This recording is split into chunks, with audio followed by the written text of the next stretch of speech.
Yes guys, welcome back to the channel. So today I'm going to be running you over a client case study from one of my clients, Mark, who I've been working with for over 2.5 years now, just to provide some context around Mark, and I'll be inserting a photo of his transformation. I'll probably leave it up in the top left of the screen. He is 35 years old and he is a senior director based in Chicago in the US. And to provide a little bit of context around Mark and his lifestyle first, I think that's really important when I explain the methods that we use with training and nutrition and recovery to get him the fantastic result that you can see. So goes without saying, super high stress job, early mornings, late nights, loads of meetings, entertaining clients, things like that. Occasional domestic travel within the US. He quite frequently travels from Chicago to New York, around about once a month, and occasional international travel, but not quite as frequent. Some of the other clients that I work with, they're genuinely traveling every couple of weeks. Some people don't travel at all, but it is a key feature. And I would say out of all the clients that we have in the business at the moment, probably half of them travel for work. And obviously we're in summertime now, a lot of people travel for holidays too. So that's something that we help clients a lot with in our program. A bit of context around Mark. I think it's important to understand where a client has come from when we see a transformation. You see a lot of transformations online at the moment.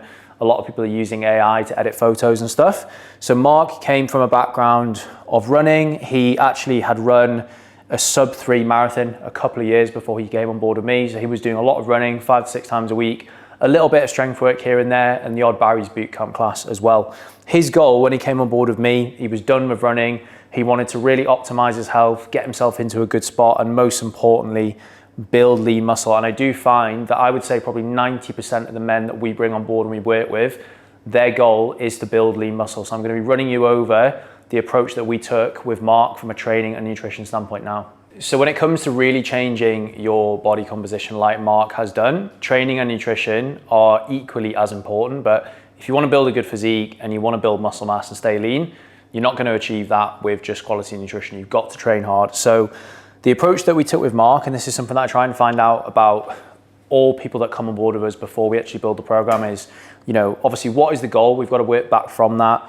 How often are they willing to train? Do they actually want to train? And how often, is realistic for them to train? So a lot of people will be like, yeah, I'll train 6 or 7 times a week. There's very, very few people that can commit to 6 or 7 training sessions. So I'm always inclined to, opt for the lower end. So with Mark, he, decided he could commit consistently to 4 strength training sessions a week.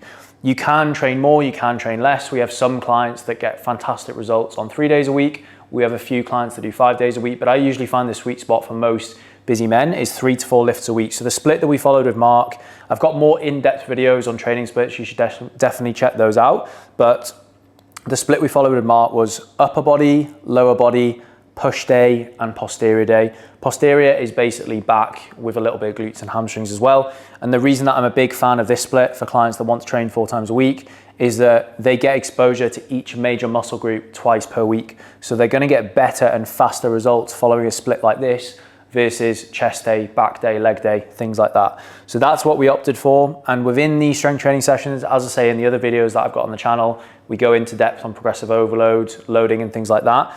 But the main thing, the most important thing with Mark was that he was progressing every single week in the gym, provided that his sleep and recovery was on point. He was focusing on maintaining great form in the gym, maintaining tempo, increasing weight and increasing reps over time. And that's how his physique has changed, and he's built muscle alongside obviously supporting that with nutrition.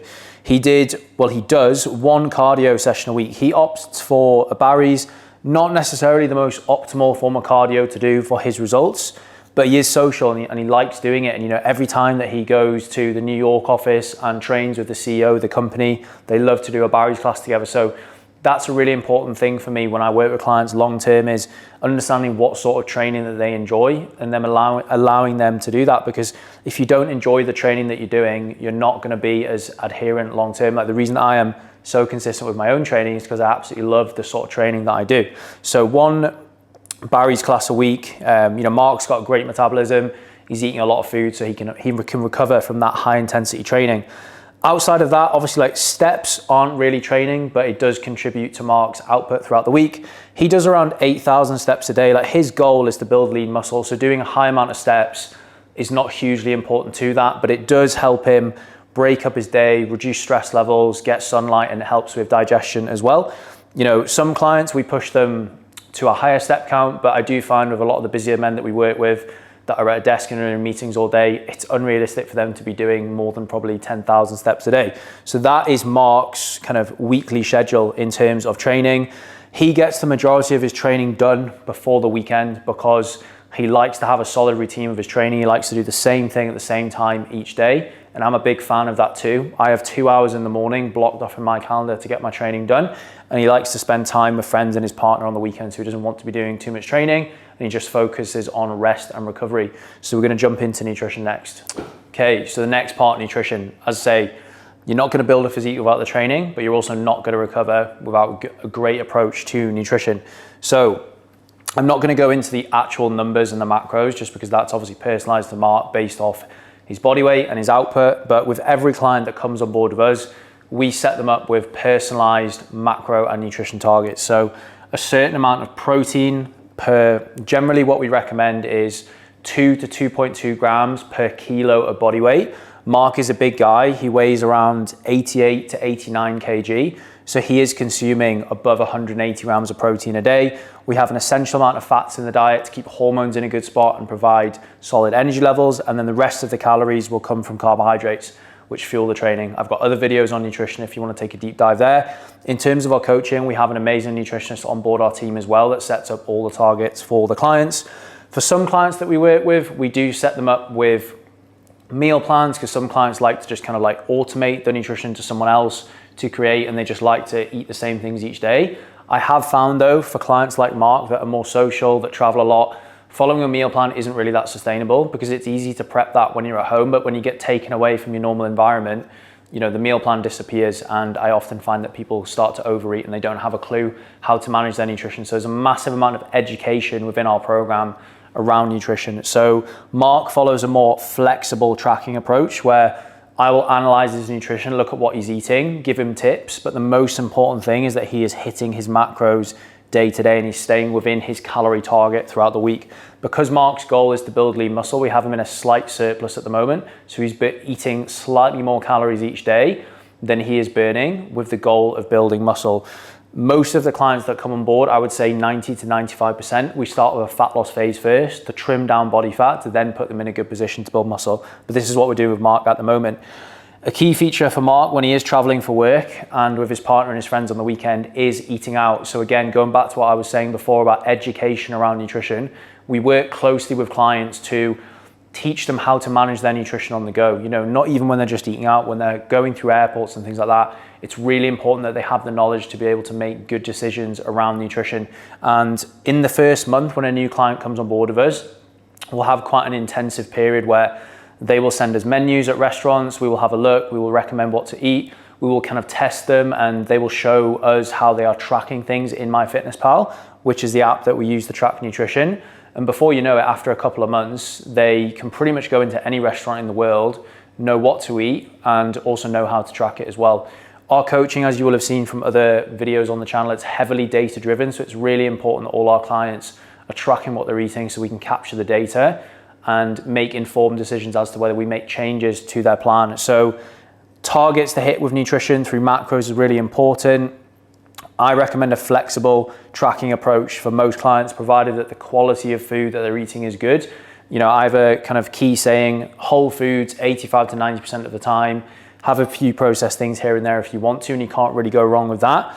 And then managing and making good decisions around nutrition when you are eating out. So that's the approach that we've taken with Mark. And the nutrition obviously allows him to recover from the training, to build muscle and see a steady increase in body weight over time. So I could go into so much more depth about what we've done with Mark, from, you know, recovery to sleep, all those sorts of things. But I wanted to end on another factor that I think is hugely important. And I think a lot of people, when they're thinking about signing up with a coach, a coaching team, working with a coach, whatever it is, they don't understand how important communication is. And I think, to be honest, some coaches don't really press this enough, but we are massive on it. So, you know, with Mark, I've worked with him for a long time. You know, not every week, not every month has been perfect, but it's the communication between him and I that's allowed us to make sure he has been consistent over a very long period of time, which has led to great results. Because if you want to build a significant amount of muscle or drop a significant amount of body fat. It's going to take time. It's not going to happen in 6 to 8 weeks. So communication is hugely important. And the way that we do that within our coaching program, you know, the clients have access to us on WhatsApp 6 to 7 days a week. They can drop us a message, they can drop us voice notes, ask us questions, and we really encourage the clients to lean into that communication, especially early on in the program in the first, I would say, 1 to 3 months. Outside of that, check-ins are hugely important. That is the minimum point of contact that we ask for from all our clients, where they fill in a form, they update all their data for the week, and we then send them over a personalized video within 24 hours of that check-in submission, letting them know any changes we've made to their plan and the rationale behind that. And, you know, every client is different. In some check-ins, we could be covering mindset, you know, trying to understand why they fell down a little bit last week. For some clients, it's getting a little bit more nitty gritty in terms of the nutrition. For some clients that are working towards performance goals, like deep diving into the science behind it. Everyone is different, but the check-ins are hugely, hugely important. And we also do one-to-one calls with clients as well. And I think that's something that a lot of coaching teams don't do. They just try and bring loads of clients in and they don't give them a good service. I'm quite happy to jump on a call with my clients every week if they need it to support them. But I do find with the high performers like Mark, they appreciate having me there if they need me, but they just like to crack on. It's very much a data-driven approach. They have a plan to follow and they know exactly what they need to do to achieve their goals. So I hope you found this video useful. If you aren't subscribed already, please like the video, subscribe. And if you're interested in finding out even more about the coaching, hit the inquiry link below and I'll be in touch to arrange a one-to-one non-obligation strategy call.